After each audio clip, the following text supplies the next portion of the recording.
The city fell silent the day it stopped answering him back. Ethan knew he was the last man alive when his own voice was the only one he ever heard. Echoing through the empty streets, a lonely question with no reply. The world hadn't ended in a blaze of fire or a storm of explosions. It ended with a whisper. One by one, people just vanished. They left behind running cars, meals half-eaten, phones blinking with unanswered notifications. Entire cities were frozen in time, monuments to unfinished moments.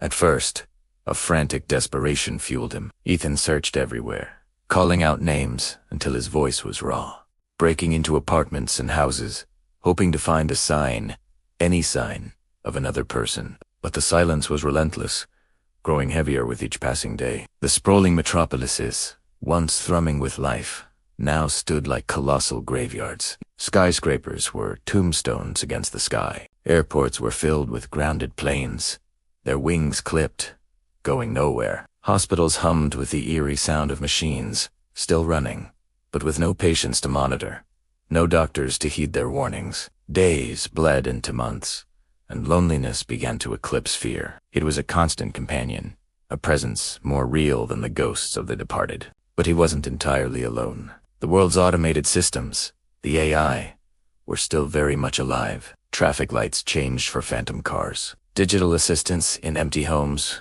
greeted him with cheerful, pre-programmed voices. Cleaning robots glided through deserted shopping malls, their sensors detecting no litter to collect.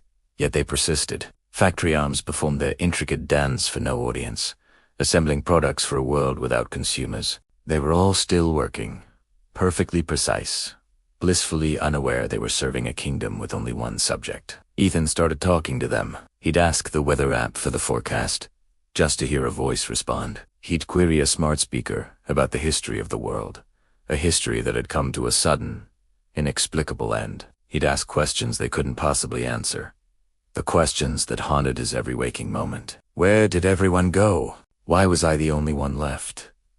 Was I chosen, or was I simply forgotten? The machines would offer data, facts, and figures, but never the truth he so desperately needed. At night, he would climb to the rooftops of the tallest buildings, a king overlooking a silent, concrete kingdom. He'd watch the security drones patrol the empty skies, their lights blinking in the darkness, and he'd wonder, would these machines, these tireless servants, outlive even the memory of the humanity that created them? Would they one day be the only evidence that we were ever here at all? Survival was ironically easy. Food was plentiful, lining the shelves of every grocery store, perfectly preserved. Shelter was everywhere, in any home or penthouse he chose. But meaning had vanished, along with everyone else. What was the point of a sunrise without someone to share it with? What was the purpose of time when it no longer marked appointments, birthdays, or anniversaries? It just passed. He began a ritual. Every day, he recorded a message. He documented his life, his thoughts, his memories. He spoke into cameras, typed into logs, and uploaded them to every server and satellite he could access. It was a message in a bottle, cast into a digital ocean, a desperate hope that someone, somewhere, someday, might hear his voice and know that humanity, in its final hour, did not go down without a witness.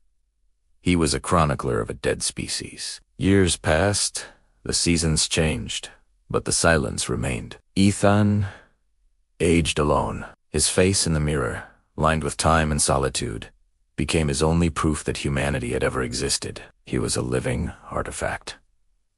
Then, one evening, everything changed. He was tinkering with old satellite equipment in a forgotten observatory, a habit born of boredom, scanning the vast, silent expanse of space. And then he saw it.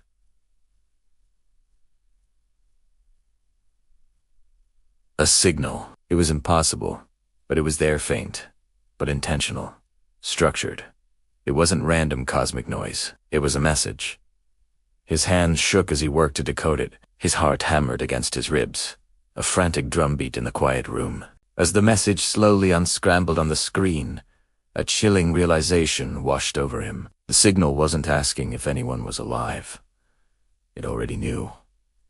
It was addressing him. It was addressing him by name. The message was clear. We preserved your species. Humanity hadn't gone extinct. They had been taken. Saved.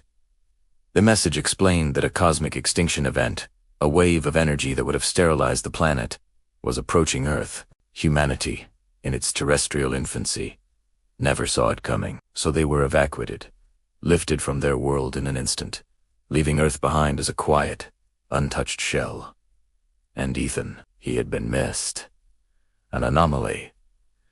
A ghost in the machine, hidden beneath layers of digital noise from the very systems he now spoke to. He was an unforeseen error in the grandest rescue operation in history.